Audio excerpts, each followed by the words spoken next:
మా బాబుకి చిన్నప్పటి నుంచి కూడా ఒక స్వీట్ అంటే చాలా ఇష్టం. అది కలాకండ్ అనమాట. Milk sweet. అయితే బాగా చిన్నప్పుడు ఒకసారి బాబు కలాకండ్ తింటా ఉన్నాడు. అంటే కొరి చేసిన కలాకండ్ అనమాట అది. తింటా ఉండి చాలా మెత్తగా చాలా బావుందమ్మా ఇది అని అన్నాడు. అంటే అప్పుడు నేనేమన్నానంటే అంటే ఇది నేనే చేశానంటే, అవునా నువ్వు చేసావా?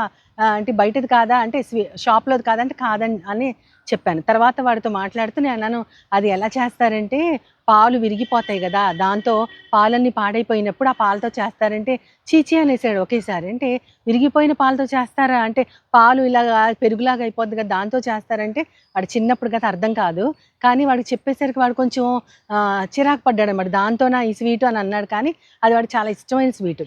ఎందుకు చెప్తున్నానంటే పాడైపోయినటువంటి ఆ పాల నుంచి మనుషులకి ఇష్టమైనటువంటి ఒక మధురమైన స్వీట్ మనమే తయారు చేయగలిగితే మన జీవితాలు ఎంతో నిరాశలో, నిస్పృహలో కృంగిపోయి, ఇంకా ఈ జీవితంలో నేనేం చేయలేను, ఎవ్వరికీ నేను పనికి రాకుండా పోయాను అని ఎంతోమంది అనుకుంటా ఉంటారు. కానీ ఎక్కడైతే మనం పడిపోయామో అనుకున్నామో, అక్కడే దేవుడు ఖచ్చితంగా మనల్ని నిలబెడతాడు. అంతేకాకుండా మనము దుఃఖంలో ఉంటే, ఆ దుఃఖాన్ని ఆయన నాట్యంగా మారుస్తాడు. అదే ఉంది కదా మనకి దైవ గ్రంథంలో, మన దుఃఖాన్ని నాట్యంగా మారుస్తారని. మన బూడిదని పూదండ. బూడిద అంటే అంత కాలిపోయి నిర్జీవమైన స్థితి.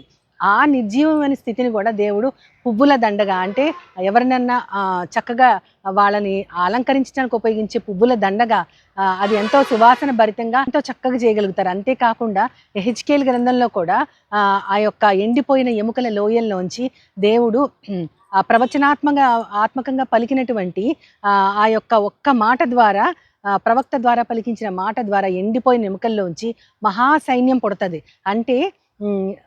3, 4 రోజులు చనిపోయినటువంటి వారిలోంచి పుట్టించే జీవం కాదు. ఎన్నో ఏళ్ళు అవి ఎండిపోయి ఎముకలు బాగా డ్రై బోన్స్ అంటాం కదా! బాగా ఎండిపోయిన వాటిల్లోంచి కూడా దేవుడు జీవము కలిగిన అది గూడా మంచి ఎంతో చురుగ్గా ఉండి చక్కటి బలంతో తయారైనటువంటి మనుష్యుల సైన్యముగా ఆయన మారుస్తారు. కాబట్టి మనమే మన జీవితంలో ఎన్నో పాడైపోయిన వాటిల్ని బాగు చేసుకుంటా ఉంటాం. దేవుడైతే జీవము లేని దాన్ని కూడా బాగు చేసి ఆయన నామానికి మహిమ తెచ్చుకోగలరు. కాబట్టి మనమందరం కూడా ఆయన నామానికి మహిమ కలిగించగలిగేలాగా మన జీవితాల్లో అద్భుతాలు చేయగలుగునట్లు దేవునిని మాత్రమే ఆశ్రయిస్తే ఏ పరిస్థితిలో అయినా సరే దేవుడు మన చేత ఆయన యందు విశ్వాసము మనం గనక ఎప్పటికీ వీడిపోని వదలకుండా నిరంతరం ఒకే రకమైన విశ్వాసాన్ని మనం చూపించగలిగితే ఆయనకి మహిమ తేగలము. ఈ లోకంలో మనం కూడా ఆయనకి సాక్షులుగా జీవించగలము.